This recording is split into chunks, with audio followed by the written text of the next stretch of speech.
I hope that other women feel the same, that you can go and master something. Hey, everybody, welcome to Identity Unveiled. We are a lifestyle platform that talks about career, beauty, health, and to help support the advancement of Asian American women to the executive ranks. Laxmi Poruri is actually a trailblazing professional tennis athlete, and we were so excited to meet her. She actually works with Pillsbury, a full-service global law firm, and an EIR, or also known as Entrepreneur in Residence, where she's responsible for business, client development, and technology industry verticals. We caught up with Lakshmi in Austin and were immediately intrigued by the story of an Indian woman that went from professional athlete to Wall Street to biz dev to one of the top 100 law firms in the nation. And we felt that this story had to be told. Welcome, Lakshmi.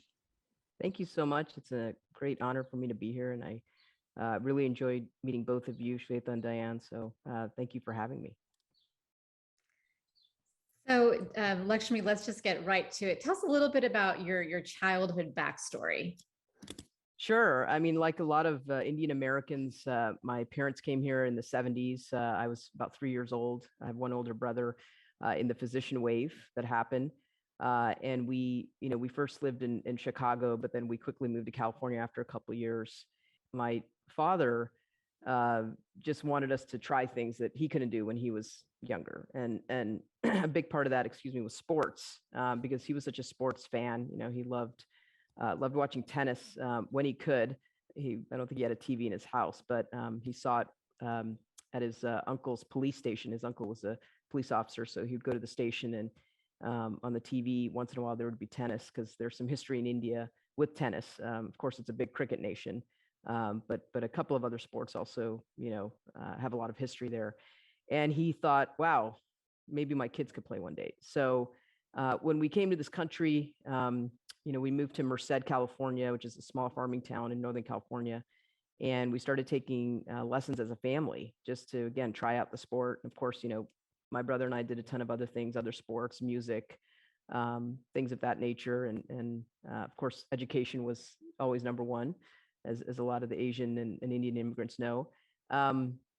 But there was a coach in Merced that told my dad, hey, I think your daughter has some talent, and I think she could do something with it. And I think what was interesting is, my parents were kind of like, well, what does that mean? Because so what, you're good in a sport, in Indian culture, especially for women and girls, it's not really valued.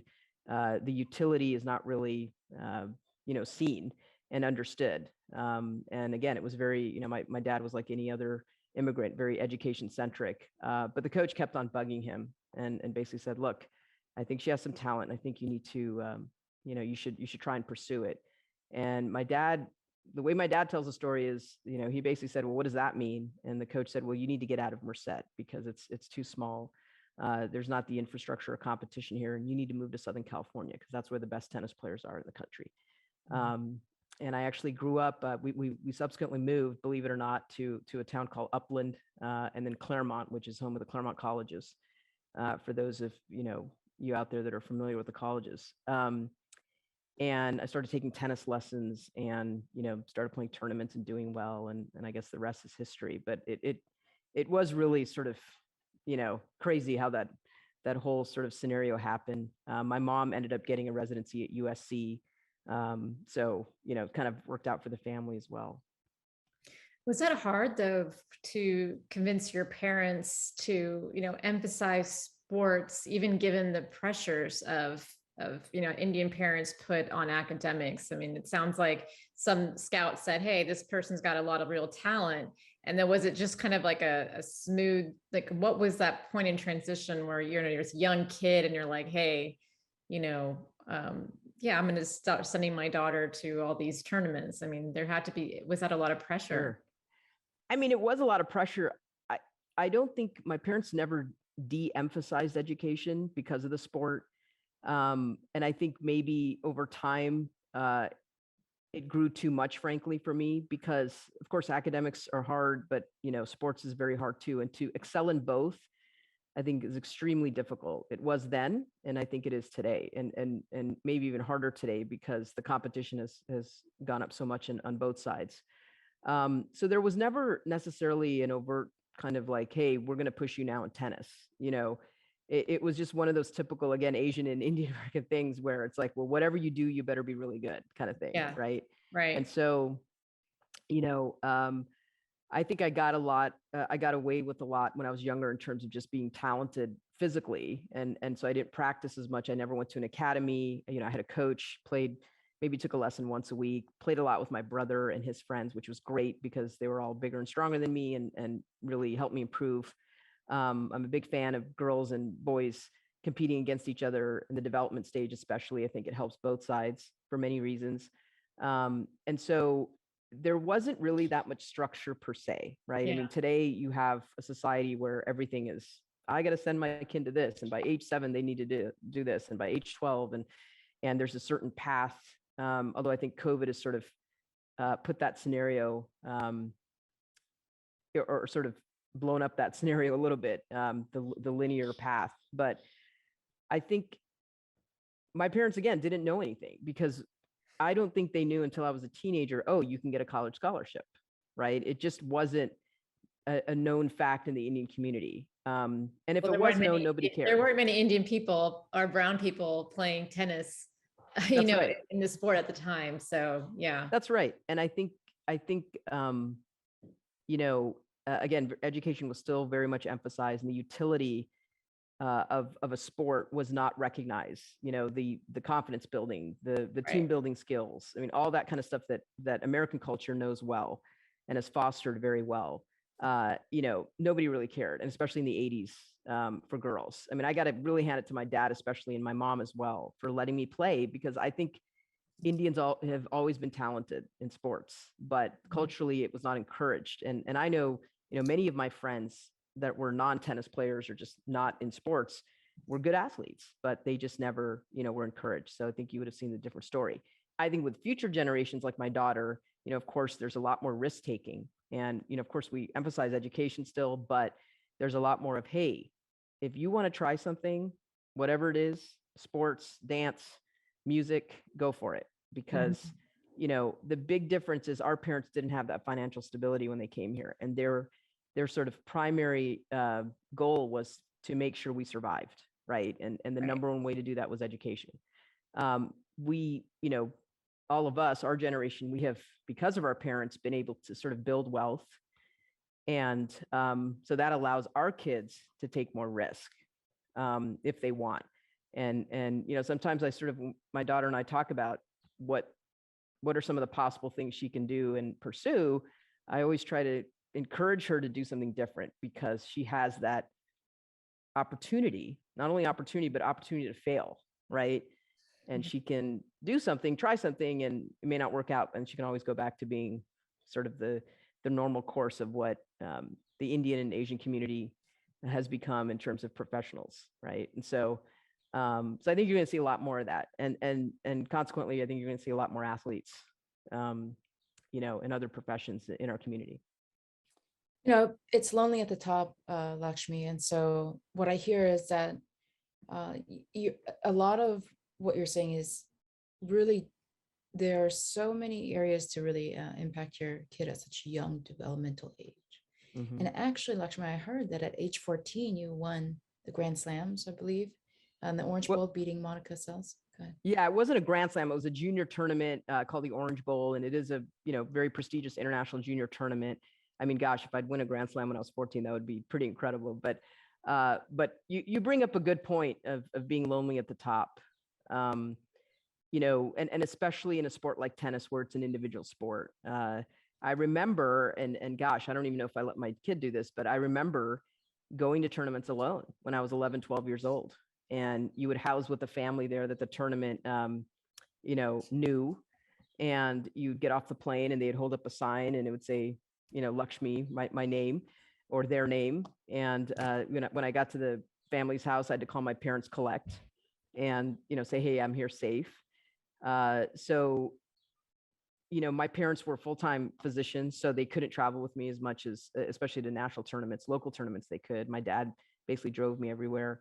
So it was, you know, in that way it was pretty hard. But yeah, I mean, it is lonely, I think, to be good at anything, especially in something where you start young. You kind of have to be a little obsessed. Mhm. And we can talk about this a lot, but and especially in a culture where you don't have company, right? And in my era, at least, now that you see a ton of Indian athletes, I see a ton of Indian tennis players. It's fantastic. There's a lot of college players. In my era, there were maybe in the country another 3 or 4. That's And incredible. So tell us, what made you decide to leave professional tennis to Wall Street? yeah, I mean, I had sort of an interesting path. I had a lot of success when I was young. I played my first U.S. Open professional when I was junior, getting to be a junior, coming into be a junior in high school. So, and I grew up in an era where sort of the prodigy was something you saw a lot more than you see today. It's certainly not something you saw a lot, but if you look at my contemporaries, Jennifer Capriati, Monica Seles, Steffi Graf, they were all child prodigies. Basically, they all did incredibly well from age, say, 15 on. That's pretty amazing when you look at these women that have played at such a young age, at such a high level, world-class level. And so, I had played my first US Open when I was 15. And, frankly, I was not mature enough to sort of certainly pursue what they did and do what they did. I just, I think the sort of pressure of education, doing well in education and tennis at the same time at that level just was really too much. To your point earlier, it was crazy, right? I was still sort of expected to do well in school, get the straight A's and all that. And I've always had my eye on Stanford. I mean, growing up in the 80s and 90s, that was a school. If you're a girl tennis player in the United States, that's a school you want to go to. They have the most successful tennis program in the history of NCAA Division I by far. And a lot of great champions that I admired gone there. And, they offered me a full ride. It's kind of hard to say no to that.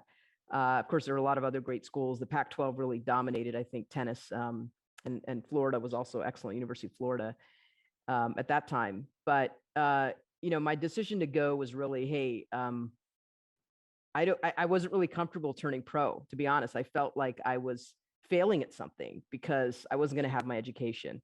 And I think part of that was a cultural sort of, parameter that I set for myself, right? And we all sort of have those, I think, in our life where we think, oh, I can't do something. I don't feel comfortable doing something because that's not what people expect of me, or I don't want to take that risk. I think that was more of my sort of thought process at the time. I should just go to college. I got into a great college, and hey, what else do I need, kind of thing. So I went to college and had a pretty good college career. And once that was done, now, okay, maybe I can try tennis. And I don't think I was as good of a tennis player, to be frank, at the end of my college years. I think it's just really hard to juggle. I think now college tennis is a great platform for the professional ranks.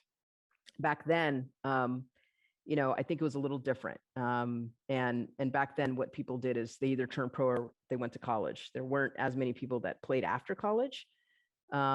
So it was just a little different. So you had to make a choice. And when I when I decided to just go pro after, it was more of a, hey, I need to try this, because if I'm the age I am now, I don't want to look back and say, shoot, I didn't even try it full time, right? So I went on the tour for about 4.5 years.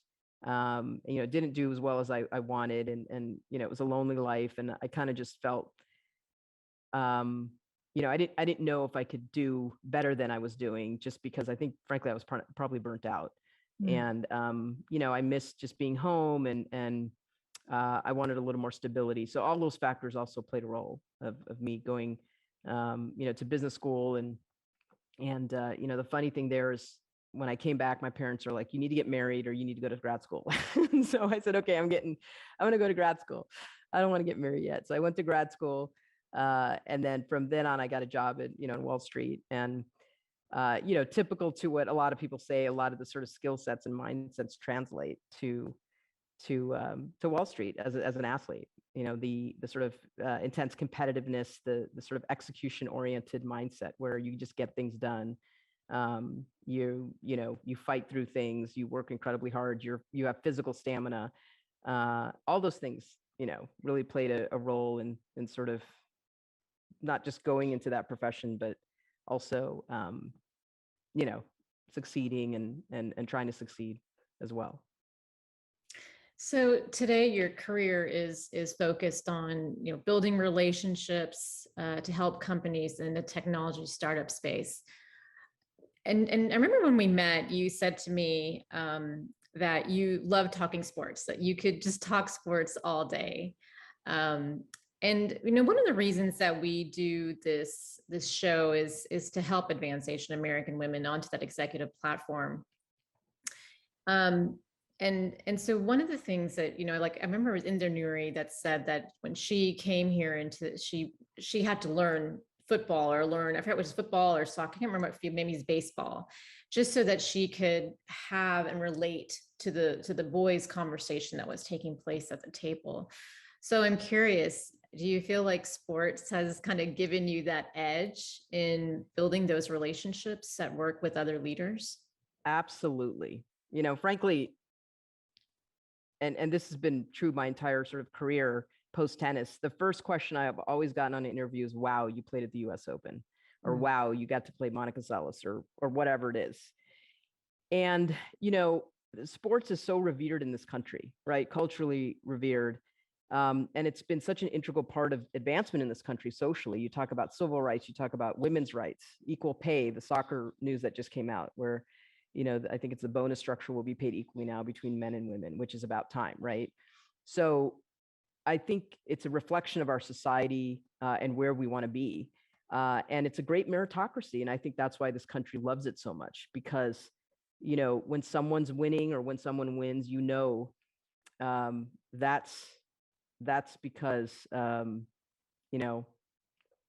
good, right? And they perform. So I think that's a huge sort of tenet to this country. People respect performers and people that can find a way to win. But it absolutely does help me. I kind of joke with my firm that everything I talk about, I'll sort of use a sports analogy, and they know that now pretty much. And I do a lot of events with sports involved because I think it's just a great way to hang out with people and build relationships and get to know them. Incidentally, about a few months ago, I had a chance to talk to the golfer Michelle Wie, who just I think today announced that she's retiring from golf, and one of the greatest golfers ever, and was a Stanford grad as well. And she started this organization that helps underprivileged kids learn golf. And I asked her, why did you start that? And she said, well, if you play golf or if you play tennis and you're a woman, you get a seat at the table. You get to mix, exactly what Indra Nooyi said.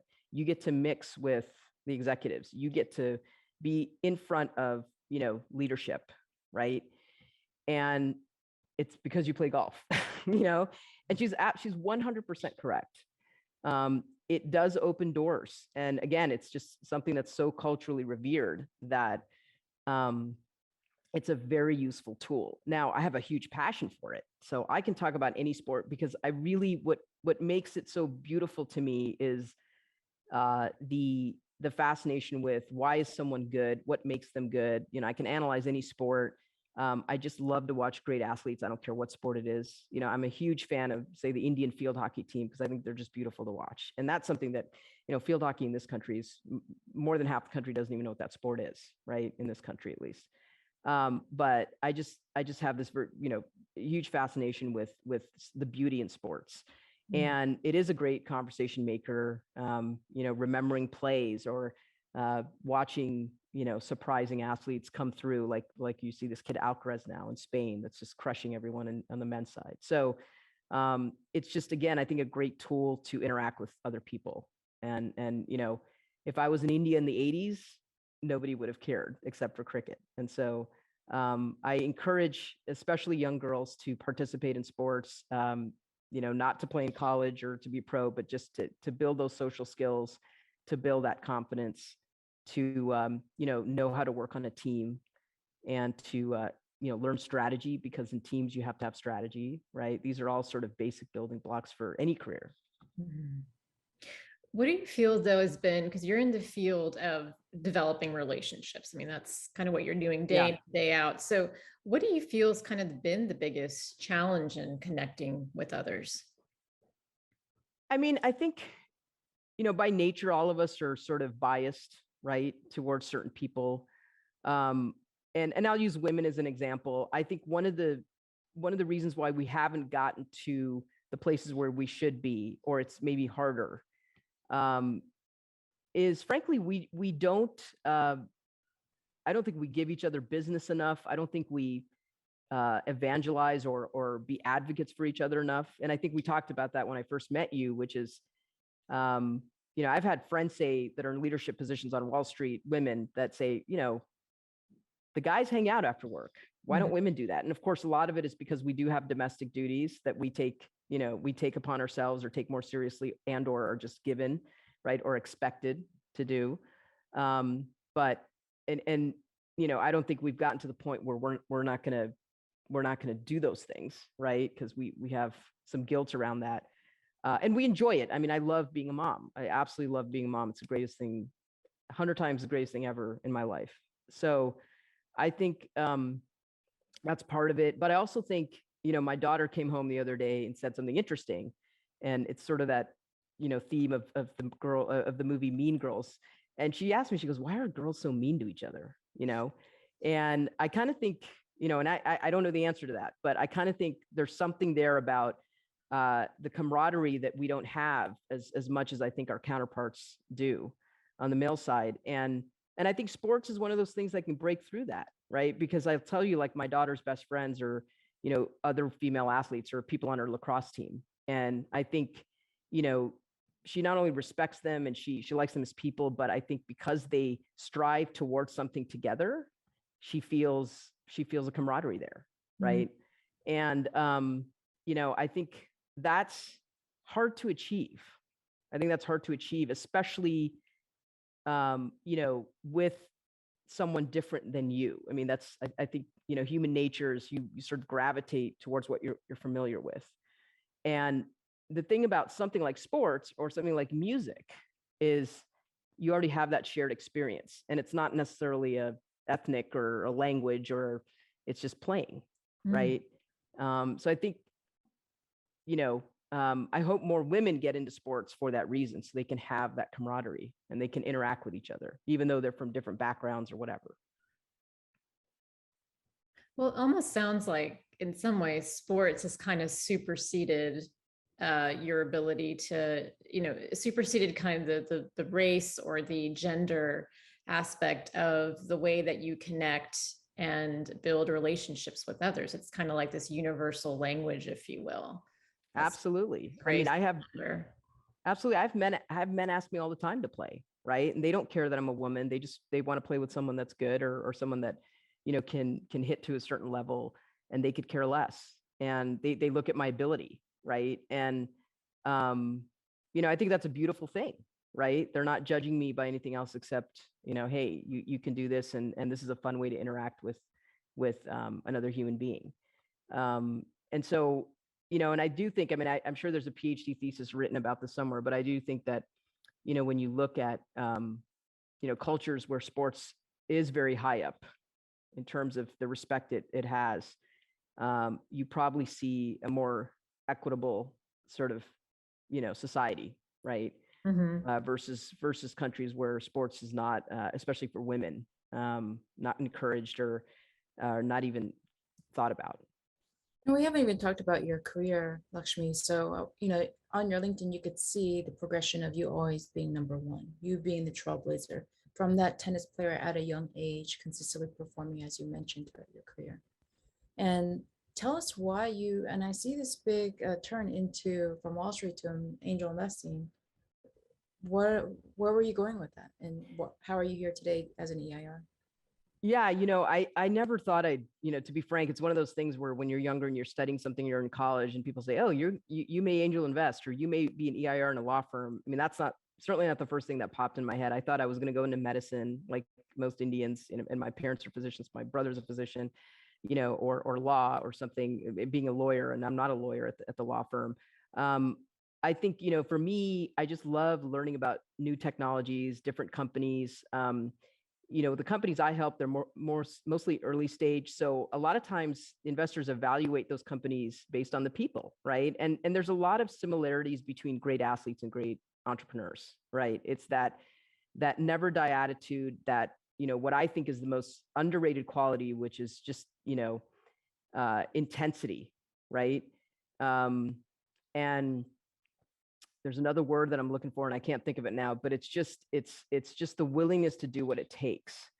And when you see great athletes like great entrepreneurs, they have that. I just met an entrepreneur the other day that said, you know what, I have a year of money left, but I'm going to die before this company goes under. And it's, you think of athletes, because that's exactly what an athlete would think when they're super competitive and they've reached a high level. Because you kind of have to be that way, right? You have to have that tenacity. That's the word I was looking for. You have to have this amazing tenacity to succeed and to get to the world-class level in both areas. And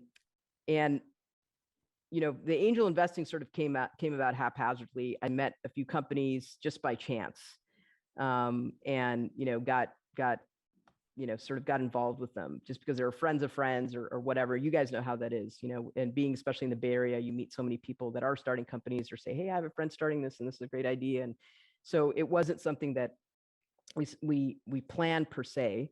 And the opportunity at Pillsbury just came up, about 9 years ago now, just again, by chance. A friend of mine was in the same position and she called me up one day because she was leaving. She said, hey, they're looking for someone and you'd be great. I think you should interview for this job. And it's been great because I don't do the legal stuff, which because I'm not a lawyer, number one, but I don't think I would enjoy that. I sort of help companies think about their businesses, with their business plans, in certain cases, fundraising. It's hard, but it's fun. And just trying to encourage these entrepreneurs, because again, a lot of them are at that stage. Most of them are at that stage where they're struggling or they're trying to raise money and they need to hustle, and it's hard, right? Mhm. And they oftentimes get discouraged, or they've gotten rejected 10 times in a row and they're like, what do I do, right? And again, it's very much like an athlete's mindset, right? You got to keep fighting. And if it was that easy, everyone would do it, because most people want to be their own boss and start companies, but it's a hustle. I love the correlation, and I definitely feel that way. I was not a tennis player anywhere. I was in the country club tennis playing on the summers, but I get the competitive part, right? And so, you see a lot of companies. You are the EIR. Um, Tell us how, is there an unspoken bias for women or BIPOC or people of color when it comes to fundraising? Yeah, I mean, the stats show they are. I mean, I don't have the stats in my head, right? The stats clearly show they are. When you look at who gets funded and who doesn't, right? Um, and it's hard. I mean, I'm trying to think, okay, what's the solution? What's the solution? I think one of them is that, again, the women supporting each other and having more camaraderie from a young age, and really, and you see a lot more funds out there targeting specific minority groups, whether it's women or, people of color, whatever it may be, right? And I think that's great, because that definitely needs to happen. And it's going to take time, right? It's not going to happen overnight. I think once the machine gets going and it gets bigger and bigger, hopefully in the next 10, 20 years, if my daughter decides to start a company, she won't have as much trouble or, have as much bad luck as someone 15 years or 20 years prior to her, right? Cultural change is, I heard that's a Google question, that what's the hardest thing to change in a company? And the answer is culture, right? Cultural change is extremely difficult. I mean, you have hundreds of years of history behind it. So as sort of the headwind. And so, but you look to people that have achieved things, you look to, representation in all these markets, and hopefully it motivates and inspires others to take risks and to do what, like Indra Nooyi did, right? Mhm. And we'd never seen a CEO that big until we saw Indra Nooyi as an Indian woman, as a traditional Indian woman, wearing a sari, having a bindi on her head, which we've seen photos of her. And all of a sudden she's, CEO of, one of the biggest multinational corporations in the world. So you know, seeing that, having my daughter see that, right? That's really important, because then she can say, hey, I can do that. And so, you know, it's tough, but it's worth the fight, and we just have to keep fighting. How has your Indian heritage influenced how you make choices for yourself and also work with others? Yeah, I mean, you know, I think I grew up very conservatively, right? I grew up in a generation, for my parents being first generation, like many, again, Asians and Indian Americans, they tried to maintain that generation of you know, the 60s and the cultural values. So, you know, I grew up fairly conservative. I wasn't allowed to go to dances and do sort of, again, risky, what they perceived as risky, sort of out of the box things, right? And I think sometimes that affects me in positive ways and negative ways, right? Like sometimes I think, oh, should we take a chance on this? You know, what would my parents say, right? And we don't take a chance. But I think one thing that has happened is, you know, my husband is a little more of a risk taker in some areas, and so I think, you know, he's pushed me to do some investing, like in real estate or something, you know, that I probably wouldn't have even thought of 20 years ago. Just because he's like, no, don't you see that, you know, don't you see people have done this? Not everyone is a doctor and an engineer. Okay. And I know that's sort of a very rudimentary, basic example. But, you know, it's taken me to a place where it's like, wow, yeah, I didn't realize that this could be something where you can be really successful and it's okay. And so what, you're not a doctor or an engineer, you know what I mean? Or you're not an internet startup, right? Which I think is also very stereotypical now of sort of the Indians coming into work in the workforce. So I think, again, just being exposed to other people that are successful in whatever it is, to say, hey, wow, I didn't know you can be successful in that, right? And you know, I think that's where I think my culture at least played a role in decisions early on. And you know, sometimes I think I made the wrong decision. And I'll give you a concrete example. I did want to be a doctor earlier in my, you know, when I was in my 20s. But one of the things that happened is, because I went on tour and I graduated, or I'm sorry, I quit the tour when I was about 25, 26. I thought I was too old, you know, and because, you know, you're an Indian, and by the time you're 26, if you're not finished with your medical school and not doing residency, wait a minute, you're going to do post-bac and then you're going to go to med school. So by the time you're 31, you're going to have your medical degree, and then you're not married. And all these thoughts, right? All the Indian women know what I'm talking about. All these thoughts go to your head. And all the sort of Americans are looking at me saying, wait a minute, what are you talking You're only about? 31. Yeah, you're only 31. Yeah. Like, you have the next 40 years to be a doctor, you know, or whatever, 35 years. And I look at that timeline and I think, yeah, it was so stupid. That was really stupid. I could have been a doctor easily, right? And it could have worked out. And so I think, you know, and that's a pivotal decision, right? And I've had friends that have quit law or whatever, or engineering, whatever, and said, no, I think I want to be a doctor. So, and they're older and they're doing fabulously.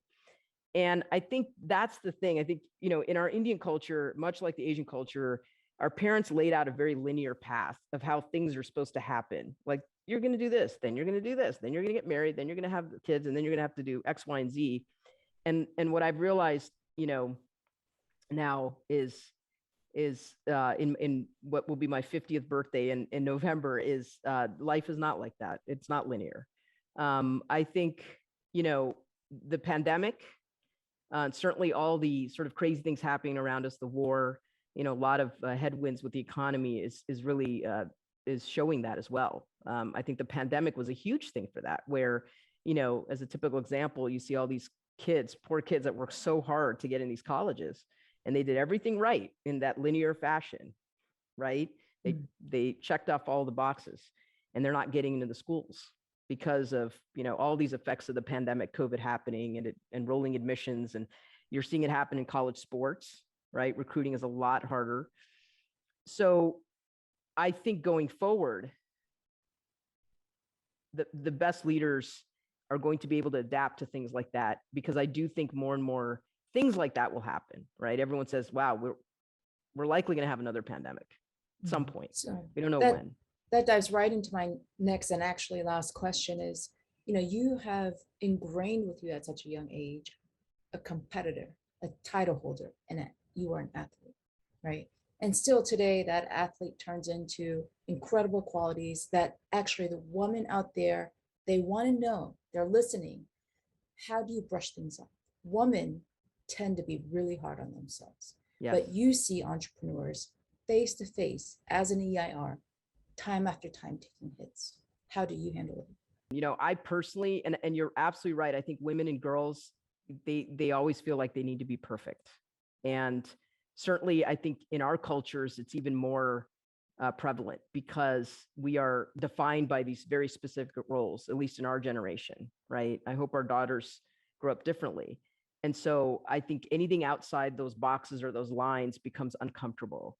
And, frankly, one of the things I referenced was my immaturity and playing these world-class events when I was so young and I couldn't handle it. And that's one reason why I took failure very hard, um, and my parents did too. Right. And so, because it's like, wow, you spent all this time doing this, you played hours a day and you traveled all these places and all these kinds of things. And then, oh, you failed, it was hard to swallow. And I failed because I wasn't top 10 in the world. Not that I, objectively, oh, you're a loser kind of failure. It was this failure relative to an expectation I had, which in our cultures is always like, you need to be the best. Right.